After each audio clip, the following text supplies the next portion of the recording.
여러분, 힘이 있어야 됩니다. 힘. 사람이 왜 죽냐? 힘이 없으니까 죽는 거예요. 병이 와도 병이 특정한 사람에게만 공격하지는 않는다고 봐요. 모든 사람을 공격할 텐데 강하면 병을 이길 수 있어요. 약하면 병에 무너지는 거예요. 우리가 끊임없이 우리 성도들이 구해야 할 것은 뭐냐? 영적인 힘을 구해야 됩니다. 왜 영적 힘이 필요하냐? 영적인 힘이 있어야 세상을 이길 수 있습니다. 영적인 힘이 있어야 죄를 이길 수 있습니다. 많은 그리스도인들이 실상은 예수를 안 믿고 있습니다. 예수님 안 믿어요. 교회만 다니고 있는 것이죠. 왜 그런 현상이 일어나는가? 제 고백을 하겠습니다. 제가 목사인데 사실은 여러분이 몰라서 그렇지 제가 부족한 게 너무너무 많습니다. 여기 있는 이 모습이 다가 아니에요. 사실은. 어느 때는 이게 아닌데 하면서도 세상에 타협하고 넘어질 때가 한두 번이 아니에요. 그래서 저는 두려워요. 왜? 주님은 다 아실 텐데. 그러지 않기를 기대하고 그러지 않으리라 믿지만은 마태복음 7장 21절의 주인공처럼 나더러 주여 주여 외쳐댔는데 주님의 이름으로 능력을 행하고 주님의 이름으로 설교를 하고 주님의 이름으로 목회를 했는데 마지막 날에 나를 모른다 하실까 무섭습니다. 대단히 신뢰되는 말씀을 하나 하겠습니다. 이 땅에 약 6만 개 교회가 있다고 합니다. 정확히는 모르지만 목사님들이 수만 명에서 수십만이 될 것입니다. 전도사님들까지 포함하면. 다 구원받았을까? 다 진짜일까? 나는 전부 구원받고 전부 진짜라는 것 자체가 기적이라고 봐요. 그건 있을 수 없는 일입니다. 그렇지 않습니까? 여러분, 예수님과 생활했던 12명 중에 하나는 가짜였어. 물론 거기다 갖다 붙이기는 어려워요. 그렇잖아요? 12명 중에 하나가 가짜였어. 예수님과 함께 했던 제자 중에. 그러면 눈에 보이는 예수님 만나지도 않고 비상적으로 심령적으로만 믿고 있는 이 땅의 사역자들이 정말로 거듭나서 예수의 사람일 수 있을까? 그러면 봅시다. 억지로 새벽기도 하는 우리들도 억지로 설교 준비를 하기 위해서 성경을 읽어야만 하는 우리들도 억지로 경건해야만 성도들이 실족하지 않으니까 경건함을 향하여 달려가는 우리들도 가짜일 수 있다면 날마다 부딪히는 세상 속에서 끊임없이 유혹을 받고 끊임없이 선택을 해야 하고 끊임없이 견디어야 하는 세상 사람들은 결국은 거기서 버텨낸다면 목회자보다 더 뛰어난 강한 믿음의 용사가 될 것이지만 그렇지 않는다면 얼마나 지금 넘어지고 비참한 그리스도인들은 많을까? 목사의 자식들이 다 천국 갈까? 목사의 자식의 심령에 다 예수가 있을까? 목사의 배우자의 심령에 다 예수가 있을까? 목사의 형제와 부모 속에 다 예수가 있을까? 저는 그거는 아니라고 봐요. 그럼 우리가 잠을 잘 수 없을 만큼 고통스러워야 돼요. 사실은 웃을 수가 없어야 돼요. 어디 먹을 거나 사 먹으러 다닐 때가 아니라는 거예요. 근데 어느 날 세상에 나와 있는 내 자신을 봐요. 그때마다 내가 가짜구나. 머리로만 믿고 있는 건 아닌가. 이런 생각을 저버릴 수가 없다라는 거예요. 오늘 설교의 내용과 상관없는 제 푸념이자 제 고백입니다. 자, 오늘 말씀 제가 전하렵니다. 다음 주까지 한번 말씀을 전해보려고 하는데 분별이니까 어떻게 하나님의 뜻을 알 수 있을까? 제가 제일 많이 매일로 상담받는 질문 중에 하나가 이 질문입니다. 목사님, 하나님의 뜻이 어디 있는지 모르겠어요.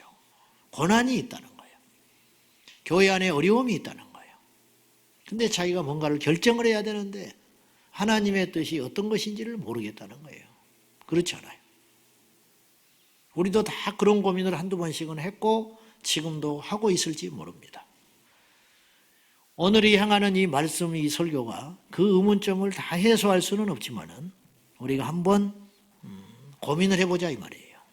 자, 우리 모든 성도들과 저에게도 역시 소원이 있다면 하나님께 인정받는 거예요. 그렇잖아요? 이 땅에 우리가 무슨 연연이 있습니까? 무슨 미련이 있어? 또 이 땅에서 잘 때도 불안한 거예요. 하나님이 인정하지 못하면 무슨 필요가 있습니까? 아멘입니까?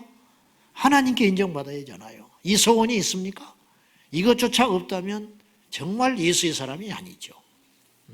하나님께 인정받고 싶어요, 저는. 하나님께 인정받고 싶어. 그러면 정상적인 그리스도인이라면 하나님께 인정을 받고 싶은데 하나님께 인정을 받기 위해서는 하나님의 뜻을 알아야 하나님의 뜻대로 행할 거 아니에요. 하나님의 뜻대로 행해야 하나님의 인정을 받을 거 아니에요. 그러면 하나님의 뜻대로 살려면 하나님의 뜻을 알아야 되는 거지. 그 뜻을 안다면 그 길을 갈 수 있을 거 아닙니까? 물론 알고도 가지 않을 수도 있어요. 그런데 알고도 가지 않는다면 모르면 어떻게 가겠어요? 그 길을 거꾸로 알아야 한다 이 말, 하나님의 뜻을. 예수님은 이 땅에 육신을 입고 오셔서 거하시는 동안에 분명한 삶을 사셨어요. 뭐 좌로나 우로나 휘청거리지 않으셨어요.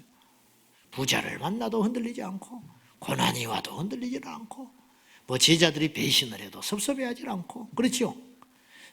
하나님이니까 당연하다고 우리가 접고 보니까 별 감흥이 없는데 주님은 선명한 삶을 사셨어요.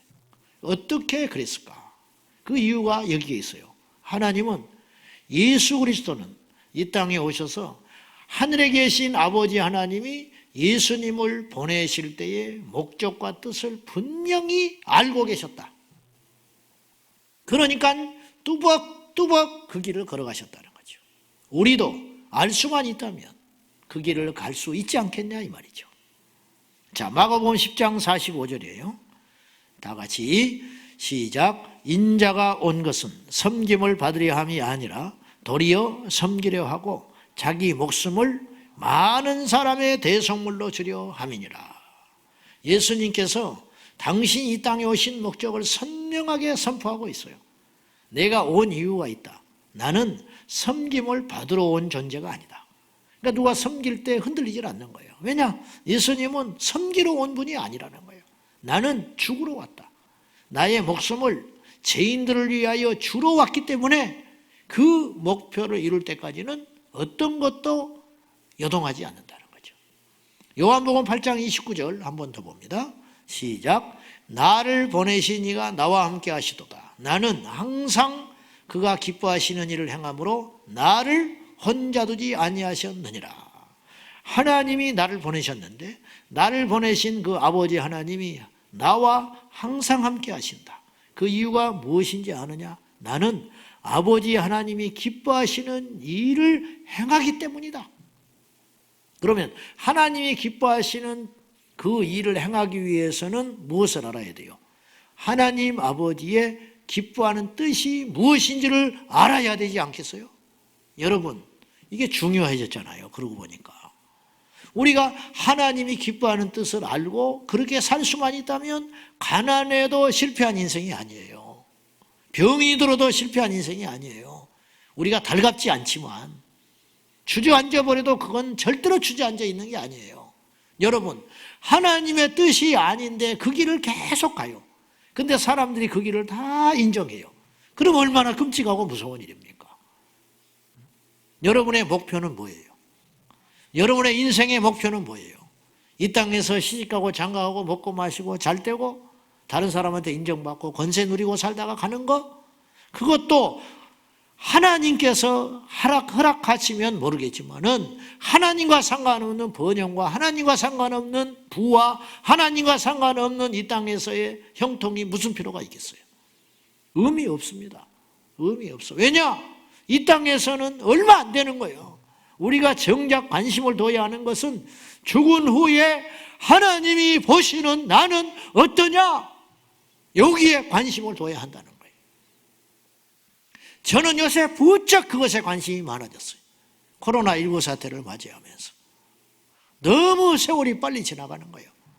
세월이 빨리 지나갈 뿐만 아니라 세상의 변화가 너무너무 빠르게 일어나고 있는 거예요.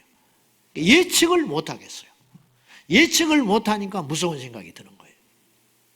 이러다가 심판이 온다면, 이대로 내 인생이 끝난다면, 주님 앞에 갔을 때 과연 예수님은 나를 보고 뭐라고 하실까? 어느 때는 너무너무 두려운 생각이 드는 거예요. 하나님이 인정하지 않으면 어떻게 하나? 이렇게 내가 잘 먹고 잘 살아도 되는가? 이렇게 누리기만 해도 되는가? 이렇게 손가락으로 지시만 해도 되는가? 무서운 생각이 드는 거예요. 하나님이 원하시는 것이 아니라면 나는 어떡할까? 오늘 본문 39절이나 42절을 한번 볼 필요가 있습니다. 39절 보시면 조금 나아가사 얼굴을 땅에 대시고 엎드려 기도하여 이르시되 내 아버지여 만일 할만하시거든 이 잔을 내게서 지나가게 하옵소서. 그러나 나의 원대로 마시옵고 아버지의 원대로 하옵소서. 내 뜻대로 되지 않게 하시고 아버지의 뜻대로 되기를 원합니다. 이렇게 기도하잖아요. 42절도 동일한 기도예요. 아버지의 원대로 되기를 원합니다. 아버지의 원대로. 자, 그러면 여기서 이제 필연적인 질문을 하나 던질 수밖에 없어요. 그게 뭐냐? 어떻게 하나님의 뜻을 알 수 있냐 이거. 그죠? 이게 오늘의 핵심이야. 자, 하나님의 뜻을 알 수만 있다면 그 길을 가기가 쉽잖아요. 모르고 가는 것보다. 그러면 필연적으로 우리가 던져야 할 질문이 있다니까요. 어떻게 하나님의 뜻을 아느냐 이거예요. 첫째로 하나님 말씀으로 하나님의 뜻을 알 수 있어요. 이건 너무 당연한 이야기를 제가 하고 있는 거예요. 하나님이 말씀하시는 걸 들음으로 하나님의 뜻을 알 수 있어. 당연한 이야기죠. 자, 아브라함에게 하나님이 말씀을 하셨어요. 네 아들 이삭을 바치라. 말씀하지 않았다면 그걸 모르는 거예요. 그죠? 근데 하나님 말씀했다니까요. 다윗에게 말씀을 하세요. 다윗이 성전을 짓고 싶거든요. 그래서 하나님께 청구합니다. 내가 성전 지으면 안 되겠습니까? 근데 하나님의 뜻이 분명히 하달돼요. 짓지 마라. 이유가 뭡니까? 네 손에 피가 묻었다. 너는 전쟁터를 누리면서 너무 많은 사람을 죽였어. 그러니까 네 마음은 가득하지만 이제 이런 뜻이에요. 너는 성전 못 지어. 근데 보세요. 하나님의 뜻을 분명히 알았으니까 다윗이 순종할 수 있었어요. 만약에 짓고 싶은 모든 조건이 갖춰져 있었잖아요. 다윗이 재물도 있었고 사람도 있었고 명분도 있었어요. 이쯤 되면 지을 수 있어요. 나라도 짓겠어요. 근데 하나님의 뜻이 선명하게 들려오는 거예요. 짓지 말라는 거예요. 그러니까 하나님 앞에 죄를 짓지 않아요. 만약에 이 하나님의 뜻을 거스리고 성전을 지었다면 그건 성전일 수 없는 거예요. 오히려 다윗은 심판을 받게 되는 거죠. 에레미야에게 하나님 말씀하세요. 네 민족 남유다가 바벨론에 의해서 망한다. 저항하지 마라. 바벨론에게 항복해라. 이건 있을 수 없는 말씀이에요. 자존심도 있고 세상에 그렇게 말하는 선지자가 어디가 있어요. 근데 하나님의 뜻은 선명했어요. 그래서 반역자로 몰리는 거예요. 거짓 선지자들에 의해서 모함을 엄청나게 받는 거예요. 근데 하나님의 뜻은 선명했어요. 바벨론에게 저항하지 말라는 거예요. 이렇게 알 수만 있다면 순종할 수 있잖아요. 알고도 순종하지 않았지만 결과적으로 이스라엘 백성들은 모른다서야 어떻게 우리가 하나님의 뜻을 순종할 수 있겠습니까? 하나님께서 이 땅에 당신의 계획과 뜻을 보여주시는 방법이 있어요. 그거 뭐냐? 말씀하심으로 당신의 뜻을 우리에게 보여주세요. 말씀하심으로. 사람도 말을 함으로 자기의 의사 전달하는 것이 제일 쉬워요. 결혼해서 한 30년 넘게 산 부부가 있었는데 아내가 어느 날 폭발을 했어. 남편한테. 뭘 폭발했냐? 양말 좀 뒤집어서 벗지 말라는 거예요. 세탁기에 넣을 때 다시 뒤집어야 되니까. 제발 양말 좀 제대로 펴서 던져놓으라는 거야. 근데 이 소리를 30년 만에 남편은 들었어. 근데 아내는 30년 동안 그것 때문에 속이 상해. 그걸 볼 때마다. 전적 이야기하지. 그러니까 아내가 이렇게 말했어요. 말을 해야 아냐고. 남편이 정말 이렇게 말했어. 염장을 지르려는 게 아니라 말 안 하니까 몰랐다는 거예요. 이걸로 당신이 이렇게 스트레스를 받고 있는지를 몰랐다는 거예요. 말을 안 하니까. 말을 일찍 했으면 신혼 때 양말을 벗을 때마다 의식해서 그대로 순종했을 거 아니야. 자기 아내한테. 참고하세요. 뒤집어 놓는 사람들. 지난 월요일 날 청년들하고 방송을 하는데 나한테 이야기를 하더라고. 말씀을 하셔 그분들이. 이 청년들이 나한테 말씀을 하시더라고. 무슨 말씀을 하시느냐. 왜 목사님은 새벽기도 때 사도신경을 마치고 찬송 몇 장 합시다 그렇게 던져놓고 꼭 물을 마시냐는 거야. 이렇게 찬송 몇 장 하나님께 드립시다. 그러놓고 그 사이 1, 2초 사이에 물을 꼭 마신다는 거야. 근데 불안해 죽었다는 거야. 왜? 찬송 나와버릴까 봐. 물 마시는 사이에. 어? 아 그렇구나. 나는 내 나름대로의 전략이 있는 거예요. 왜냐하면 그때밖에 물 먹을 시간이 없어. 근데 그걸 보고 있는 사람들이 막 쫄깃쫄깃하대. 청년들이. 막 아슬아슬하다는 거예요. 그 타이밍을 놓칠까 봐. 그래서 내가 그 말을 들어서 알았어 이제. 아 그러면 안 되겠구나. 예배 드리는데 은혜 받는데 방해되면 안 되겠구나. 그래서 내가 그 뒤로부터 어떻게 했냐면 물을 마시고 사도신경을 하게 됐어요. 근데 이 습관은 제가 교회 개척하고 15년째 동안 진행되는 것이었어요. 말을 누구도 안 해주니까 몰랐지. 이제 말을 해줘서 알게 됐어. 그것 때문에 불안해하는 사람들이 상당수 있다는 걸 15년 만에 알게 됐다 이거예요. 여러분 말을 하세요. 네? 말을 하시라고. 말을 하면 알 수 있어. 하나님도 우리에게 당신의 뜻을, 당신의 의사를, 당신의 계획을 우리 인생들에게 가르쳐주는 가장 정확하고 확실한 방법은 뭐냐? 말씀하시는 거예요. 그분이 말씀하심으로 우리는 그분의 뜻을 알 수 있죠. 그리고 그 뜻을 안다면 그 길을 갈 수 있다는 것이죠. 할렐루야. 그러므로 하나님의 말씀은 얼마나 우리에게 복된 것입니까? 너무너무 복된 것이잖아요. 하나님은 성경에 보니까 끊임없이 말씀하시는 분이야. 하나님은 뭔가를 말씀을 하셔. 우리에게 들으라고. 그리고 그 말씀으로 능력을 행하시고 그 말씀으로 창조하셨고 그 말씀으로 귀신을 물리치셨고 그 말씀으로 병을 낫게 하시고 그 말씀으로 한 인생을 사망의 지옥의 권세에서 결박을 풀어서 생명으로 옮기셨고 그 말씀으로 나사로를 살리기도 하셨다. 물론 지금 말씀하신다고 하는 그 말씀과 당신의 계획을 말씀하신다는 의미는 다르지만은 제가 말씀드리려고 하는 건 뭐냐면 하나님은 말씀하심으로 존재하는 분이라. 예, 하나님은 말씀하심으로 존재하니라. 그래서 태초에 말씀이 계시니라 그랬습니다. 하나님이 니꼬로 말씀이라. 하나님이 말씀하지 않으신다면 그분은 존재할 수 없는 분이라 이 말이에요. 거꾸로 말해 봅시다. 그분은 말씀하심으로 존재하신다. 여러분 산에 가서 큰 바위에게 물어보세요. 바위야 바위야 내가 어디로 가면 좋겠냐? 한마디도 말하지 않아. 왜? 그 바위는 살아있지 않기 때문에. 그건 형체만 있기 때문에. 그러나 하나님은 말씀을 우리에게 해 주십니다. 주께 물으면 말씀을 해 주십니다. 믿으시기를 바랍니다. 말하세요. 그런데 하나님은 계속 우리에게 끊임없이 말씀하시는 분인데, 첫째, 과거에는 직접 말씀하셨어요. 아브라함에게 직접 말씀하셨어요. 아까도 말했다시피 본토 친척 아비 집을 떠나라. 그 말씀을 하지 않았으면 어떻게 알겠어요?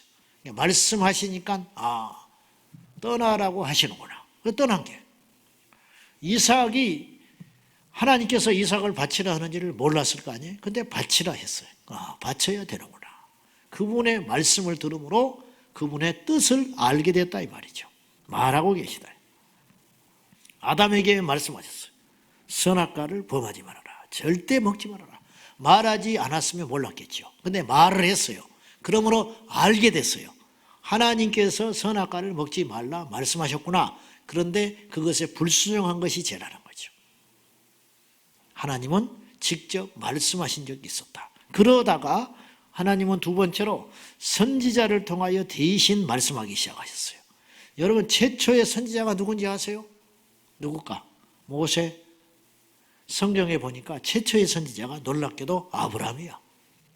자, 창세기 20장 7절. 다 같이 시작. 이제 그 사람의 아내를 돌려보내라. 그는 선지자라.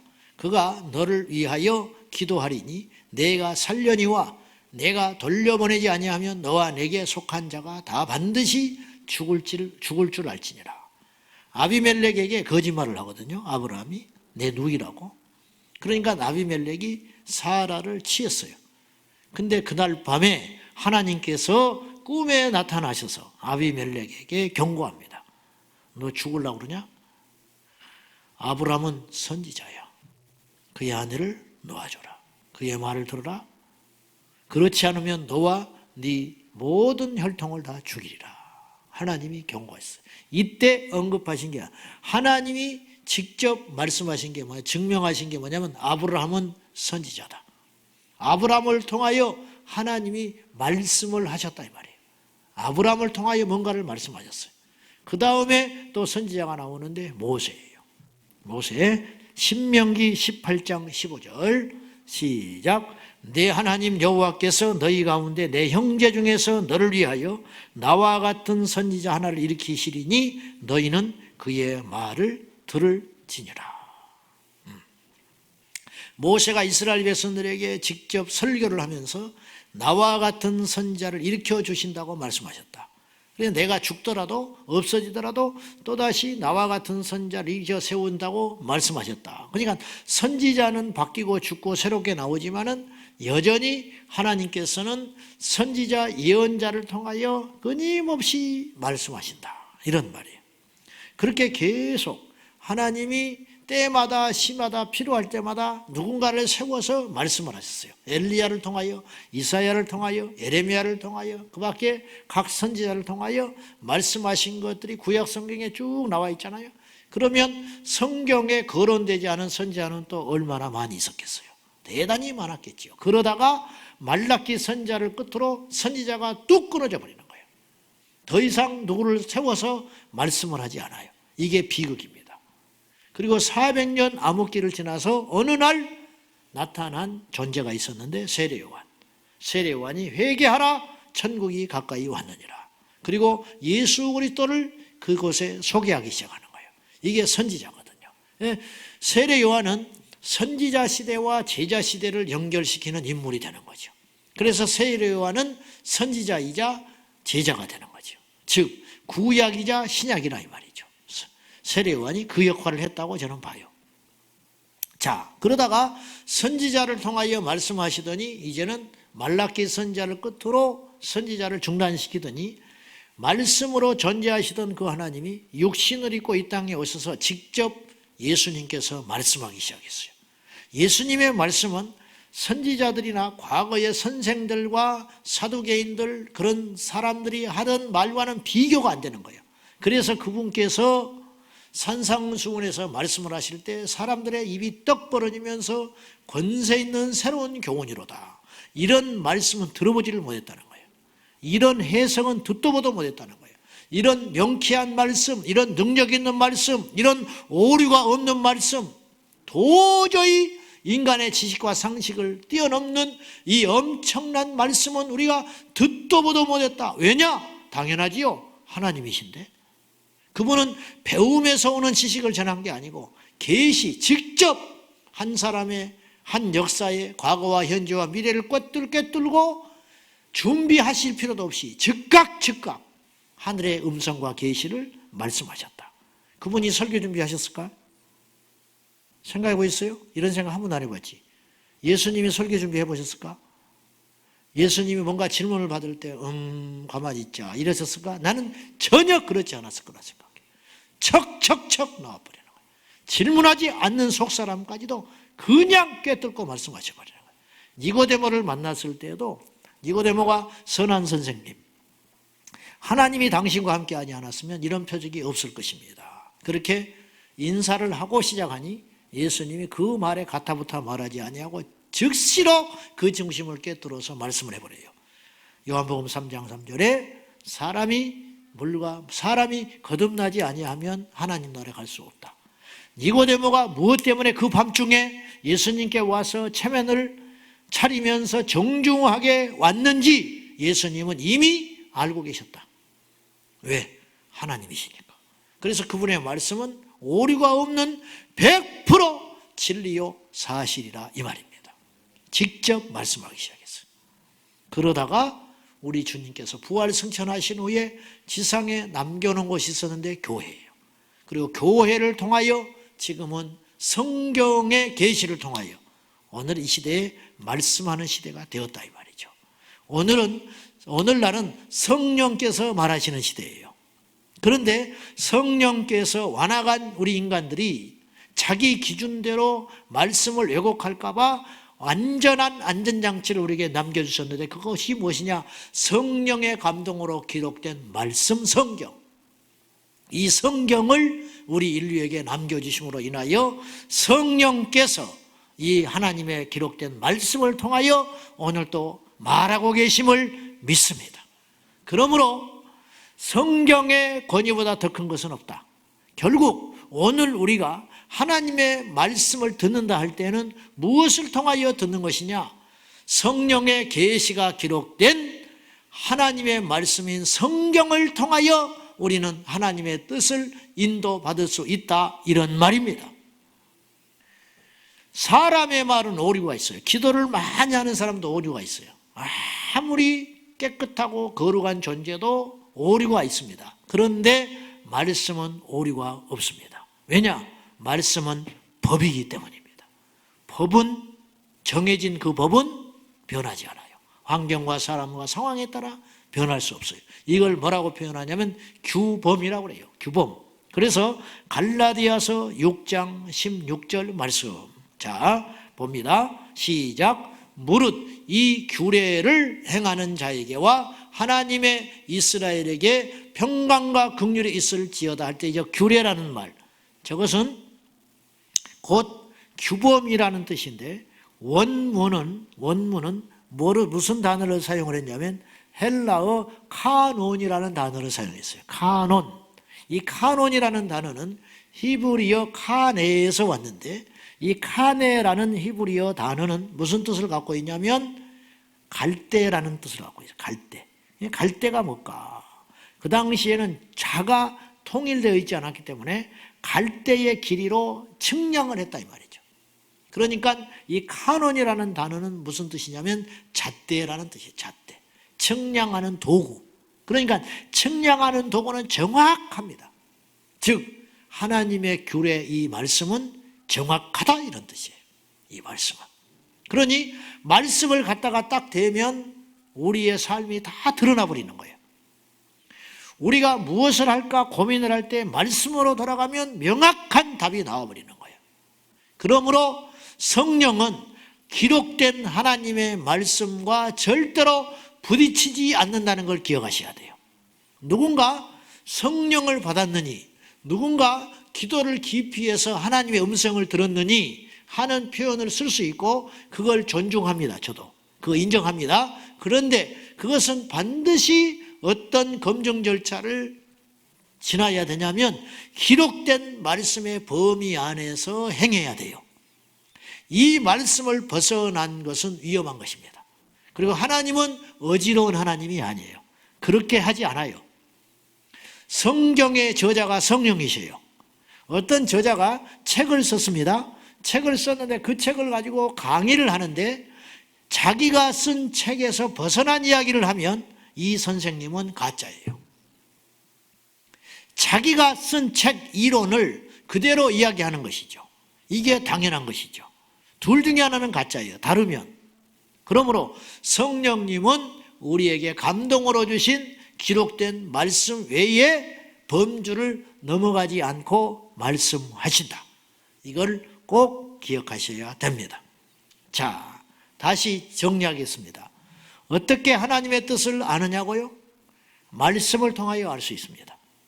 그러면 그 말씀이 과연 우리에게 지금 현재 어떤 의미가 있고 그 말씀이 어떻게 우리가 알 수 있냐고요? 기록된 말씀을 통한 성령의 역사하심. 그래서 강단을 통하여 말씀하는 거예요. 읽다가 말씀하시는 거예요. 성경을 묵상하다가 말씀하는 거죠. 이런 거죠. 그 속에서 우리는 하나님의 뜻을 명확하게 알 수 있습니다. 할렐루야. 이 복을 우리가 받고 있다는 거예요. 그러면 하나님께서 성령으로 말미암아 우리에게 기록된 말씀을 주셨다는 의미는 어떤 뜻이냐면 아주 중요한 두 가지 의미가 있습니다. 그 첫째는 이제 우리는 더 이상 수동적 음성 듣기, 즉 선지자가 말을 할 때에만 백성은 들을 수 있었어요. 그래요, 안 그래요? 어느 날 내가 답답해요. 도대체 하나님의 뜻이 어디 있는지를 모르겠어요. 그래서 선지자에게 가서 물었어요. 그랬더니 선지자가 모른대요. 왜냐? 하나님이 자기에게 더 이상 말해주시지 않는데요. 내가 왕이야. 왕인데 이 나라를 어떻게 통치를 해야 되는데 전쟁을 할까 말까 고민이 되는데 선지자에게, 나는 그런 능력이 없으니까 선지자에게 가서 하나님께 물으라고 그랬어요. 그리고 하나님께 뜻을 알기를 원했어. 근데 선지자가 모르겠다는 거예요. 왜냐? 하나님이 말씀하시지를 않는다는 거예요. 그럼 어떤 길이 있느냐? 기다리는 길밖에 없어요. 이게 수동적 관계예요. 수동적 관계. 백성, 종이기 때문에.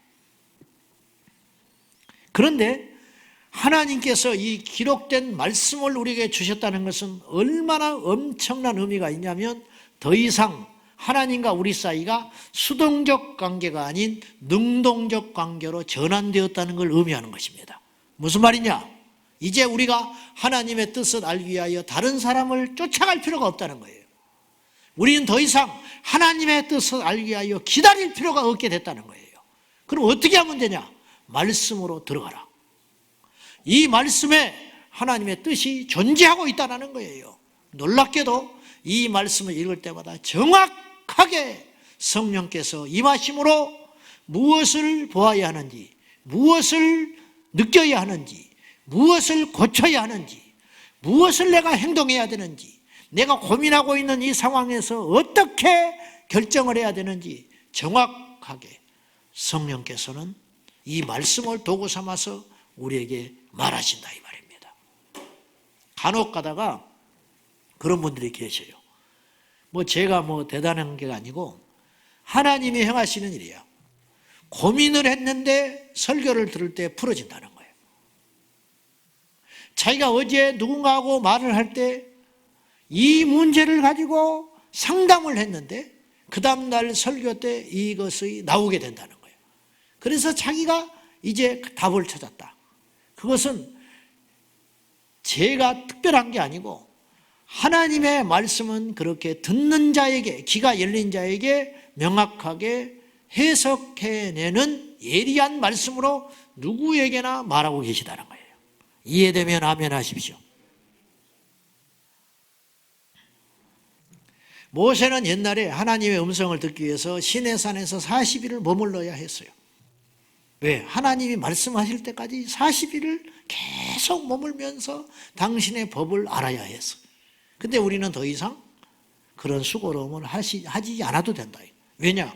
우리 손에 들려진 이 보배와 같은 말씀을 통하여 언제든지 나아가서 그분의 뜻을 발견하고 알 수 있다, 이런 뜻이에요.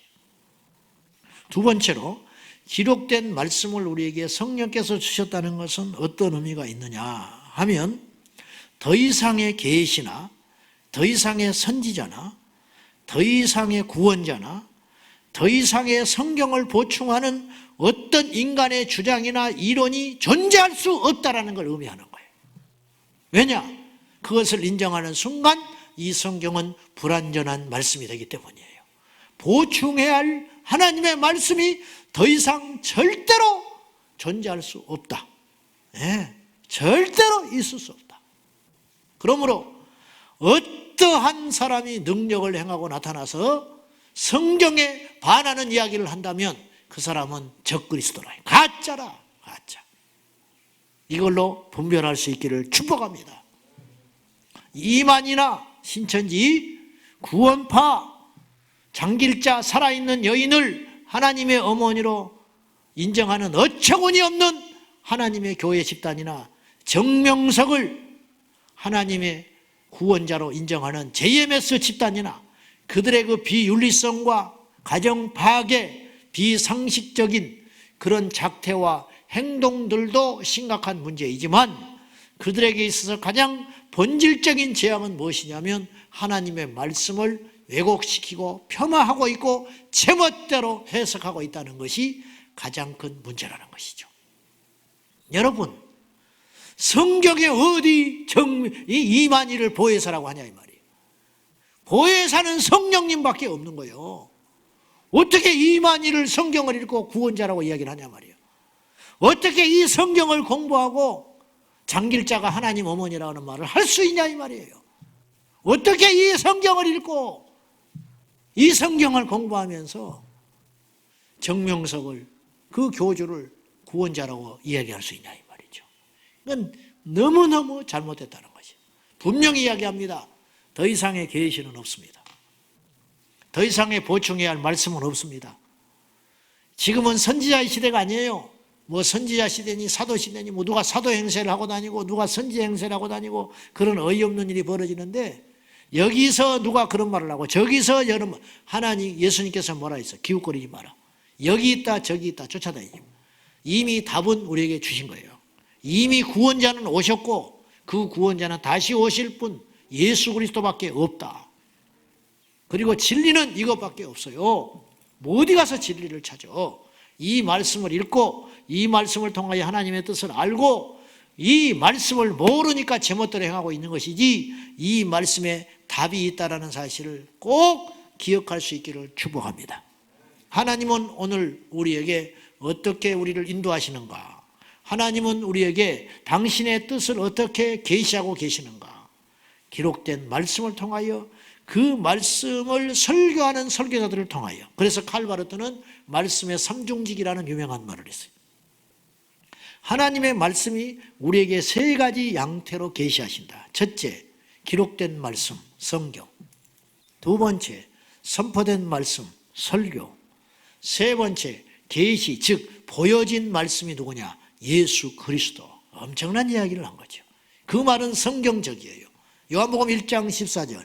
말씀이 육신이 되어 우리 가운데 거하심에, 이게 말씀으로 계시던 분이 우리 안에 우리가 볼 수 있는 방법으로 계시하셨다. 그래서 계시된 말씀 예수 그리스도, 기록된 말씀 성경, 선포된 말씀 설교. 근데 이 모두는 결국은 어디 안에 있어야 하냐? 기록된 말씀의 테두리 안에 있어야 한다. 왜냐? 우리가 예수님을 어떻게 알게 됐어요? 이것을 통해 알게 됐잖아요. 우리가 죄인인 것을 어떻게 알게 됐어요? 이 말씀을 통하여 알게 됐잖아요. 여러분, 천국과 지옥이 있다는 걸 어떻게 알게 됐어요? 여기서 알게 됐잖아요. 우리 주님이 다시 오신다는 걸 어떻게 알게 됐어요? 여기서 알게 됐잖아요. 가짜 예수가 마지막 날에 온다는 걸 우리가 어떻게 알게 됐어요? 이걸 통해 알고 있잖아요. 예수님이 오시되 그날과 그 시는 알지 못한다는 건 우리가 어떻게 알게 됐어요? 이걸 통해서 알게 됐잖아요. 그러니 그 말씀이 없었다면 우리는 엄청난 지금 혼란을 초래하게 된 거예요. 누군가 예수님이 언제 온다 그러면 믿을 뻔했어요. 그렇잖아요. 누가 또 왔다고 막 예수라고 행세하고 다니면 정말 저가 예수인가 가서 기웃거리고 그럴 판이에요 지금. 그런데 이 말씀이 우리를 안전하게 지켜준 거예요. 이 말씀이 우리에게 당신의 뜻과 계획을 명확하게 말씀해 주신 거예요. 여러분, 이 말씀을 믿으시고 이 말씀을 어긋나게 지나쳐 가지 마시고 이 말씀을 무시하지 마시고 이 말씀을 통하여 하나님의 뜻을 알고, 아멘. 앞으로 무슨 일을 해야 할까 고민된 여러분, 성경을 읽으십시오. 내가 신앙을 해야 될까 하지 말아야 될까, 성경을 읽으십시오. 내가 개척을 해야 될까 말아야 될까, 성경을 읽으십시오. 내가 저 사람과 결혼을 해야 될까 말아야 될까, 성경을 읽으십시오. 성경을 읽으면 기도하게 되고 성경과 말씀과 기도를 병행함으로 하나님이 우리의 길을 인도해 주실 것입니다. 그것도 안전하게, 바르게, 실패 없이. 할렐루야. 얼마나 놀라운 축복입니까?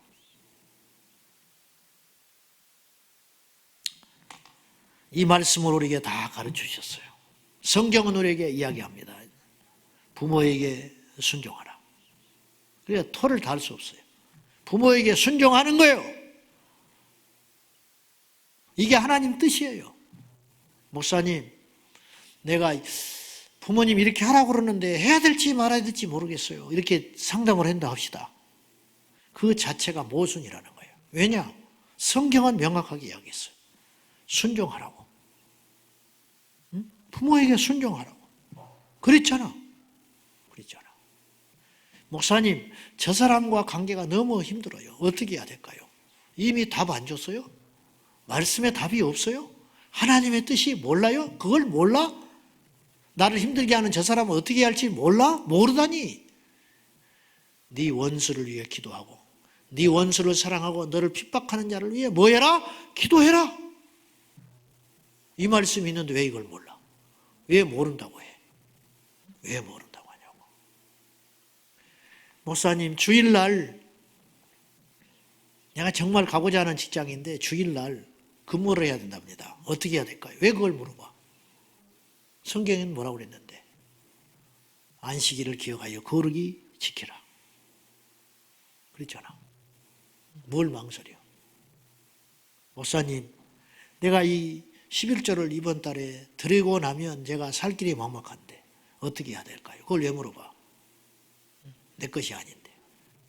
명확한 걸 왜 자꾸 물어보냐고. 명확한 걸 타협하려고. 타협하려고 하는 거 아니에요. 타협하려고. 여러분, 성경으로 돌아가야 돼요. 그것만이 우리 살 길이라.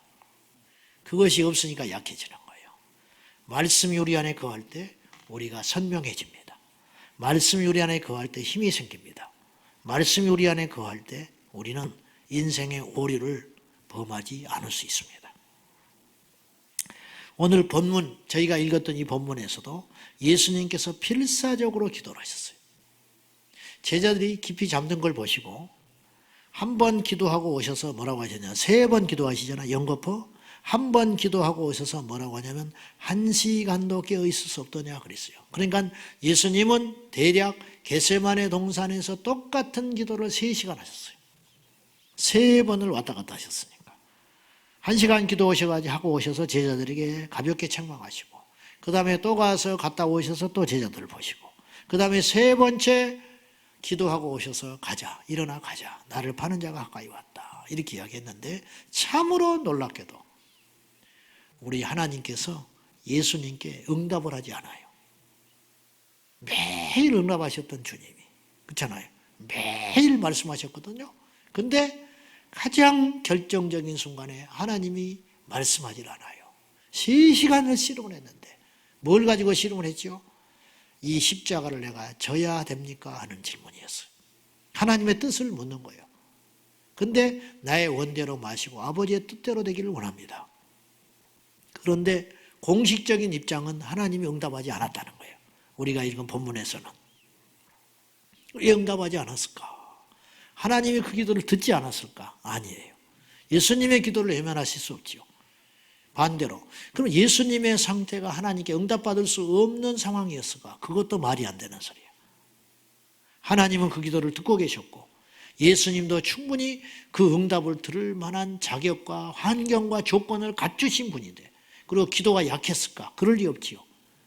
피를 흘리면서 기도를 하셨는데, 필사적으로 기도를 하셨는데, 그러면 이 모든 조건 가운데서도 왜 하나님이 응답하지 않으셨을까? 무응답이 응답이라. 즉 당신의 뜻은 분명하셨기 때문에 응답하실 이유가 없으셨다는 것이죠. 주님의 뜻은 분명했어요. 십자가를 지라. 내 뜻이다. 육신을 입은 내 아들아, 너의 뜻은 어떻게든지 이 고난을 피해보고 싶은 육신의 본능이 있겠지만 너를 보낸 나의 뜻은 분명하다. 잃어버린 내 피조물인 인간을 위해서 네가 죽어야 하느니라.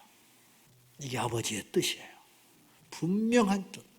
그렇기 때문에 하나님은 당신의 뜻을 다시 접어들이시지 않는 거예요. 분명하기 때문에.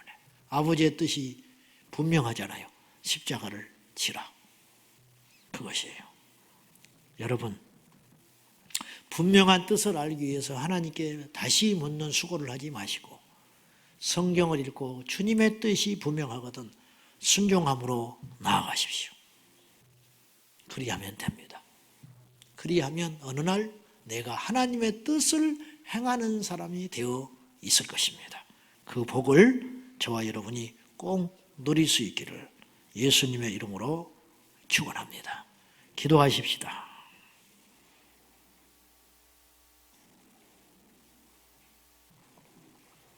이 시간 기도하실 때 하나님, 그동안 우리가 교회를 다니고 말씀을 듣고 심지어는 설교를 하는 우리들조차도 하나님의 뜻에 음성에 귀를 기울려고 하지 않았고 말씀의 보화를 캐내며 그 속에서 하나님의 뜻을 찾으려고 했던 그러한 수고를 하지 않으면서 허공에 주먹질을 하듯이 안개가 덮인 길을 가듯이 하나님의 뜻은 분명하고 선명하고 우리에게 다 말씀하시고 이미 가르쳐 주셨는데 그 뜻을 거스리고 그 뜻을 희미하게 여기며 그 뜻을 혼돈함 가운데 나아갔던 연약한 우리들을 불쌍히 여겨주시고 이제 말씀으로 돌아가기를 원합니다.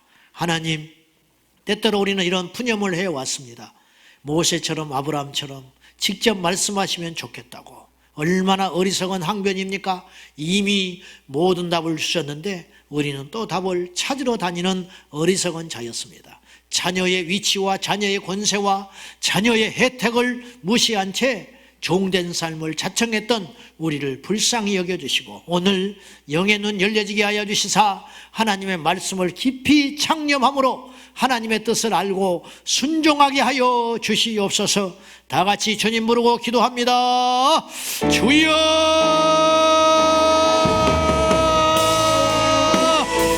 살아계신 아버지 하나님, 하나님의 뜻을 알고 말씀에 순종하게 하여 주시옵소서. 아버지, 하나님의 뜻을 알고 하나님의 말씀에 순종함으로 나아가게 하여 주시옵소서. 아버지, 망망대해를 걷는 자들이 아니라 우리는 나침반이 있습니다. 말씀에 나침반이 있습니다. 말씀의 인도함을 받을 수 있습니다. 말씀의 길을 따라갑니다. 말씀에 순종하는 삶을 살게 하여 주시옵소서. 선지자를 통하여 말씀하지 아니하시고 예언자를 통하여 말씀하지 아니하시고 성령께서 오늘도 이 기록된 위대한 말씀을 통하여 우리에게 말하고 계심을 믿습니다. 겟세마네 동산에서 예수님이 기도하실 적에 하나님의 뜻이 분명하여 응답하신 대로 아우리 하나님 아버지, 우리도 이미 분명한 하나님의 말씀의 뜻에 따라 순종하기만 하면 됩니다. 하나님 말씀을 알고 하나님의 말씀의 뜻을 순종함으로 나아가서 하나님의 뜻을 성취하는 거룩한 도구 되게 하여 주옵소서. 의의 병기로 쓰임받게 하여 주옵소서. 분명한 하나님의 말씀에 따라 순종하게 하여 주시고 하나님의 뜻에 따라 나아가는 자가 되게 하여 주시옵소서. 성령이여 말씀을 통하여 우리를 인도하시는 줄로 믿습니다. 아버지, 답답할 때 말씀으로 가기를 원합니다. 두 가지의 길이 있을 때 말씀으로 가기를 원합니다. 우리 안에 육신의 정욕이 있을 때에 말씀으로 가기를 원합니다. 우리가 갈등이 일어날 때 말씀으로 돌아가기를 원합니다. 우리 안에 정욕이 가득 찰 때 말씀으로 돌아가기를 원합니다. 우리가 하나님의 뜻을 선명하게 알지 못할 때에 말씀으로 돌아가기를 원합니다. 하나님이여 우리에게 선명하게 말씀하여 주셔서 감사합니다. 기록된 말씀을 주셔서 감사합니다. 말씀을 읽지 아니하고 말씀을 묵상하지 아니하고 말씀을 듣지 아니하고 말씀을 알지 못하여 우리 인생이 황폐화되고 우리 인생이 곁길로 가고 우리 인생이 방황하고 있습니다.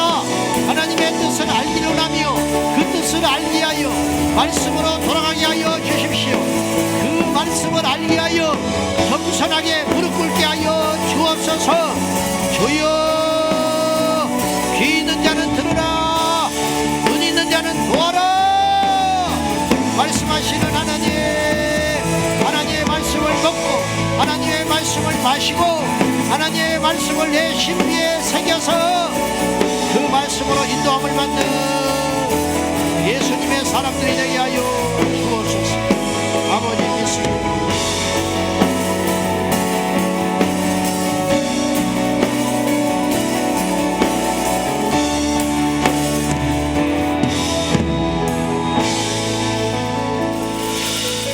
하나님 아버지, 우리에게는 소원이 있습니다.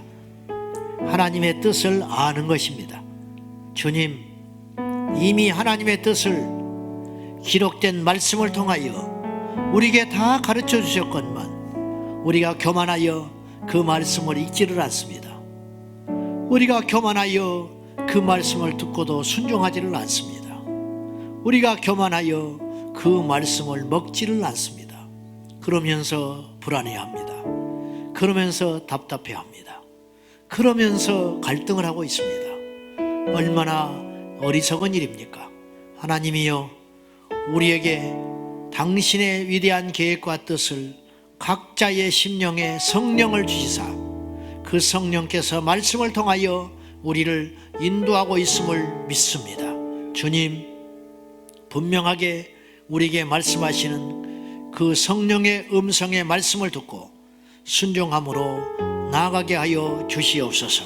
오늘도 갈등하는 성도님들, 두 가지의 갈림길에서 무엇을 선택해야 할지를 모르는 답답해하고 있는 수많은 성도님들, 하나님 말씀으로 돌아가 그 뜻을 알고 순종케 하여 주시옵소서.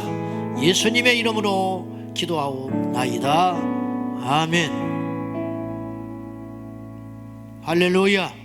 오늘도 우리 찬송하며 들은 말씀을 우리 신비의 능력으로 삼아서 기도의 자리로 나가 응답받고 새로워지고 결단하며 변화되어 예수 그리스도의 사람으로 되는 역사 있기를 바랍니다. 같이 찬양합시다.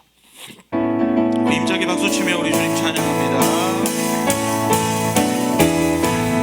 주님 약속하신 말 위에서 영원토록 주를 찬송하리라. 손이 높여 주께 영광 돌리며 약속 믿고 굳게 서리. 한 번 더 주님 약속하신 말 위에서 영원토록 주를 찬송하리라. 손이 높여 주께 영광 돌리며 약속 믿고 굳게 서리라. 굳게 서리. 영원하신 말씀 위에 굳게 서리. 굳게 서리. 그 말씀 위에 굳게 서리라. 주님 약속하신 말 위에서 세상 염려 내게 엄습할 때에 용감하게 힘써 싸워 이기며 약속 믿고 굳게 서리. 아멘. 굳게 서리. 영원하신 말씀 위에 굳게 서리. 굳게 서리. 그 말씀 위에 굳게 서리라. 주님 약속하신 말씀 위에서 영원하신 주의 사랑이 있고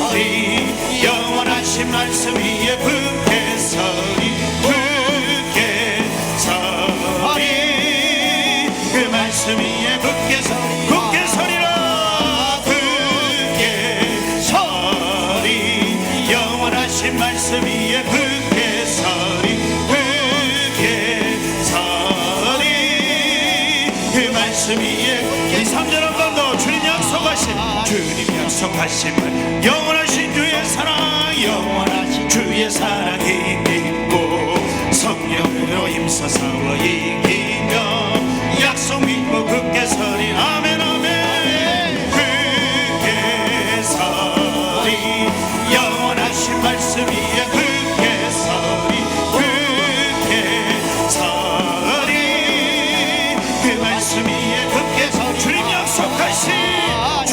약속하신 말씀 성령 인도하는 대로 성령 인도하는 대로 행하며 주님 품에 항상 의식 얻으며 약속 믿고 굳게 서 아멘 아멘 굳게 서리 영원하신 말씀 위에 굳게 서리 굳게 서리 그 말씀 이 3절 한 번 더 믿음으로 선포합시다 주님 약속하신 말씀이 성령인도 하는 대로 행하며 주님 품에 항상 의식 얻으며 약속 믿고 굳게 서리라 굳게 서리 영원하신 말씀 위에 굳게 서리 굳게 서리 그 말씀 위에 굳게 서리 죄에서 자유를 얻게 보혈 보혈의 능력 주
주의 보혈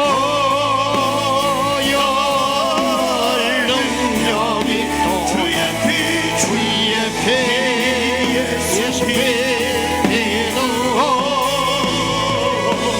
주의 보혈 그 어린 양의 배우기 주 앞에로가 할렐루야 아멘 아멘 주의 말씀이 승리하며 하나님의 말씀이 반드시 이루어지고 성취됨을 믿습니다.